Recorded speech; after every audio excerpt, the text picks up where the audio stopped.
Salut tout le monde!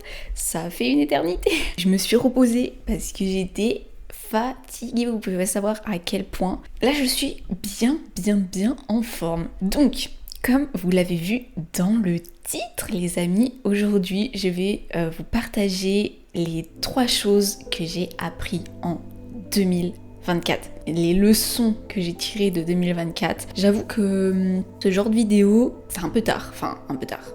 Genre, c'est jamais trop tard, mais je veux dire, souvent les gens ils font ça en début d'année, etc., en même temps que les résolutions. C'est vrai que je l'avais pas encore tourné et tout, et enfin l'idée elle m'est venue bien plus tard que la trend, on va dire, sur YouTube. Mais du coup, on est là, donc c'est l'essentiel. Avant de commencer, on va le faire au début, comme ça c'est fait.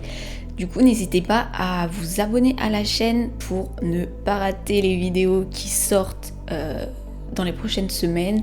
Donc activez la cloche des notifications pour ne rien rater. N'hésitez pas à commenter, poser des questions, à liker, partager et puis aussi me rejoindre sur mon Instagram. Alors, du coup, c'est parti. On va commencer par la story time qui m'a inspiré, on va dire, cette vidéo.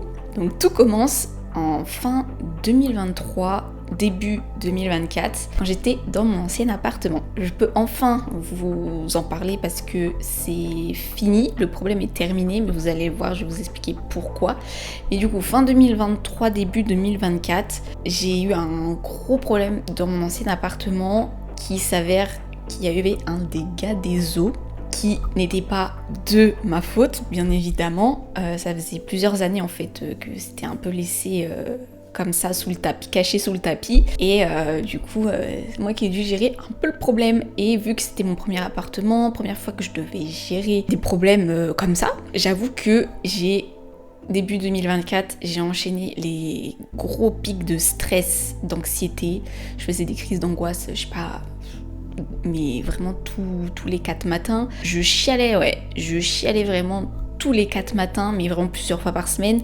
C'était vraiment la catastrophe, tellement au point que un matin j'ai pas pu aller travailler parce que j'arrêtais pas de chialer ma race. Du coup après ça j'ai carrément aussi pris rendez-vous chez une psy qui m'a dit que déjà je faisais des crises d'angoisse alors que je savais pas que c'était ça, mais du coup j'ai découvert que je faisais des crises d'angoisse depuis que j'ai moins de 10 ans, donc voilà, c'est sympa l'information. Ouais, et du coup j'ai eu tellement de stress parce que j'avais tellement peur en fait que ce soit de ma faute, que je doive, je sais pas, rendre des comptes, payer super cher parce que la réparation elle vaut des milliers d'euros et je n'ai pas des milliers d'euros à ce point là, pas encore en tout cas. Et plus vu que du coup mes parents étaient garants aussi sur l'appartement, genre on avait parlé et ils m'aidaient à gérer le problème, sauf que j'avoue qu'ils m'ont mis un peu trop la pression et ça a pas fait un effet positif, ça a empiré un peu mon état, même si c'est pas leur faute, hein. Voilà, et du coup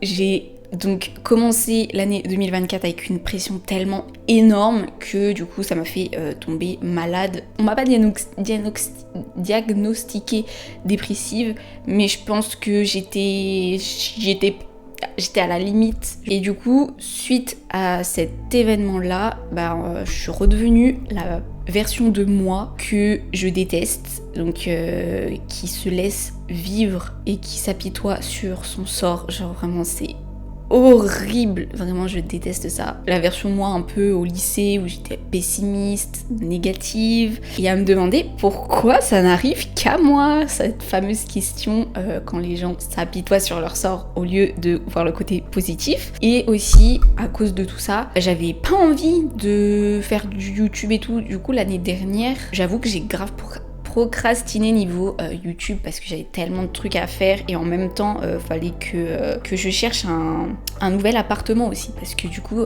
on m'a un petit peu dit de dégager si pour les travaux. En plus de ça, ça faisait depuis que j'avais emménagé toute seule que je ne faisais absolument plus de sport ou d'activité physique et ça m'a pas du tout aidé. Et aussi comme je vous ai dit juste avant, le fait que je venais d'arriver dans une nouvelle ville, du coup j'étais seule, mon copain était encore dans ma ville où j'habitais avant et moi je suis vu que je sors pas beaucoup et tout, je sais absolument pas me faire des amis. Je n'ai actuellement toujours pas de potes ici à part discuter un peu avec les jeunes de mon âge au travail et tout, ce qui est très sympathique. Mais autrement, en dehors du travail, je vois personne. Et je n'arrive pas à me faire des potes parce que je ne sors absolument pas dans les trucs genre en mode dans les bars, dans les trucs comme ça, parce que ça ne m'intéresse absolument pas. Et tout ça, bien mixé ensemble, a fait que du coup, j'avais perdu la flamme. Après avoir trouvé un autre logement, j'ai toujours continué à faire des crises d'angoisse. Je faisais rien de mes journées excepté à scroller sur TikTok dans mon canapé. J'avais repris toutes mes mauvaises habitudes aussi. Je pensais vraiment que j'étais nulle et pas le genre de personne qui pouvait réussir à changer. Et à la fin, tellement j'étais dans un cercle vicieux comme ça, j'avais limite accepté le fait que la vie m'envoyait de la merde. Voilà, c'est ça. On va dire ça comme ça. Et tout ça, ça a duré jusque début, limite fin d'année 2024 et début de cette année-là, donc 2025. Et après j'ai eu un énorme déclic, je sais pas pourquoi. Je vais vous expliquer juste après, justement c'est dans les points. Donc on va passer aux 3 leçons que 2024 m'a enseignées. Première leçon, tu ne peux pas tout contrôler. Ça c'est horrible quand t'es quelqu'un stressé qui a besoin de tout organiser pour être sûr que tout se passe correctement. C'est très compliqué à accepter. Je peux vous le confirmer parce que je suis comme ça de base. Il y aura toujours des épreuves comme celle qui m'est arrivée dans la story time. Et le truc c'est que je pensais que si j'étais positive, je n'aurais pas de problème. Un peu le truc avec la loi d'attraction, vous voyez ce que je veux dire. Je voyais tellement ma vie parfaitement comme je l'avais imaginé, vous voyez. Et du coup, j'avais prévu comment ça devait un peu se passer dans les grandes lignes, on va dire. Et pour moi, du coup, si j'étais positive et optimiste, j'aurais eu une vie sans problème et que je serais comme immunisée contre tous les trucs négatifs qui peuvent t'arriver, enfin toutes les épreuves négatives, pour pas que je me fasse surprendre, parce que c'est pour ça qu'on aime bien contrôler, les gens qui sont comme moi, qui aiment bien contrôler, c'est pour pas se faire surprendre et se faire prendre de court et pouvoir gérer en fait. Sauf que non, ça ne se passe pas du tout comme ça. La vie n'est pas toute rose, malheureusement, et on rencontrera tout le monde rencontrera des galères, des épreuves comme celles que j'ai racontées. Ces épreuves-là seront toujours là pour nous apprendre quelque chose et pour nous faire évoluer, grandir. Et on dit souvent que si actuellement c'est compliqué pour toi, ça veut dire que tu es sur la bonne voie, tu es sur la voie de la réussite. Mais souvent ça, en fait, on ne le comprend pas comme ça. Du coup, on se braque souvent en mode mais c'est injuste, nanana. Alors que non, si c'est dur actuellement, ça veut dire que il y a quelque chose de positif qui va arriver derrière. Il faut plutôt voir la chose comme ça. Ça, c'était pour le petit 1. Leçon numéro 2, l'univers te teste. Début 2025, j'ai eu mon déclic. Je sais pas vraiment pourquoi ni comment il est arrivé, mais il a été là. Et j'avais fait une rétrospective de 2024, parce que j'adore faire ça à chaque fin d'année. Et j'ai réalisé en fait que l'univers m'avait testé au final. Pour que je comprenne, pour que je réalise que je ne peux absolument pas tout contrôler, tout ce qui m'arrive dans la vie. Qu'il faut que je me fasse confiance. J'avais mis entre parenthèses, par exemple, quand j'ai reçu la lettre, parce que oui, en gros, pour vous expliquer un peu plus dans les détails, le problème, je l'ai signalé en décembre 2023. Je suis partie en avril 2024 dans mon nouvel appartement pour qu'ils puissent régler le problème. Et moi, j'avais signalé à tout le monde, vous voyez, du coup, je me suis dit, voilà, c'est bon, moi j'ai signalé, j'ai fait mon taf. Eux, après, ils vont se charger de faire des expertises pour prouver que je suis pas coupable, etc.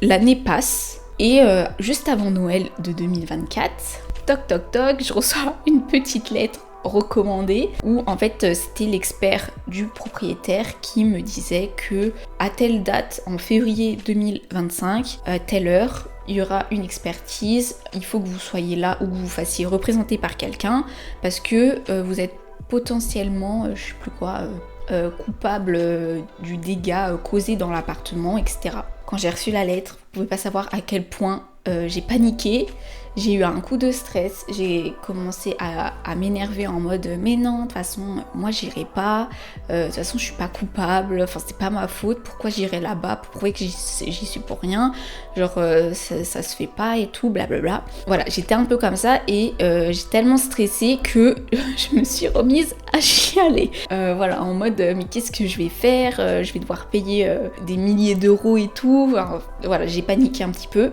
C'est un peu là la leçon un peu que l'univers m'a remis ça sur le tapis parce que en fait c'était pas fini d'être réglé et j'avais pas tiré, je pense, la leçon correctement de ce que l'univers voulait me faire passer comme message. Et du coup, c'est là après, c'est là où mon copain il m'a rassurée, il m'a dit mais non, mais t'inquiète, de toute façon, t'as les mails, que t'as envoyé, heureusement que t'as envoyé par mail et pas par téléphone pour prouver que t'as pris la chose en main, que t'as essayé de régler comme tu pouvais le problème et tout, t'as des preuves et tout, donc panique pas, tout va bien se passer. Donc il faut juste que tu fasses un petit dossier, tout ça, pour réunir toutes les preuves dans l'ordre et tout, et puis t'amèneras ça et tu leur montreras tout ça. Du coup, ça m'a rassurée, j'ai dit mais ouais, en fait il a trop raison, genre pourquoi je commence à être aigrie et à m'apitoyer sur mon sort et tout, alors qu'en fait pas du tout, genre non, calme-toi, tout va bien se passer, tu sais très bien que t'as raison, enfin tu connais la vérité, donc dans tous les cas ça se passera bien. Voilà, et comme j'ai écrit, du coup il faut apprendre à vivre avec l'épreuve qu'on te met en plein milieu dans la gueule et du coup voir le côté positif de la chose, comme par exemple du coup le bon côté que l'épreuve m'a apporté, c'est que du coup j'ai trouvé un appartement mais 10 fois mieux et que je me sens 10 fois mieux là où j'habite actuellement. Donc voilà pour la deuxième partie. Et du coup on passe à la troisième partie qui est réussir le test. Quand un problème du coup vous arrive, il ne faut pas paniquer comme moi j'ai fait parce que c'est pas la bonne solution, parce qu'il y a toujours du coup une bonne solution, il y a toujours une solution pour régler le problème. Faut aussi avoir confiance en vous parce que je pense que en vrai ce qui fait que vous vous apitoyez sur votre sort, je pense c'est parce qu'il y a un manque de confiance en vous, je sais pas, mais moi je le vois plutôt comme ça venant de moi. Il faut pas baisser les bras et il faut comprendre pourquoi ça vous arrive, pourquoi l'univers m'a envoyé cette épreuve-là. Mais bien évidemment, j'ai bien marqué, bien évidemment, faut pas sous-estimer vos émotions négatives. Hein.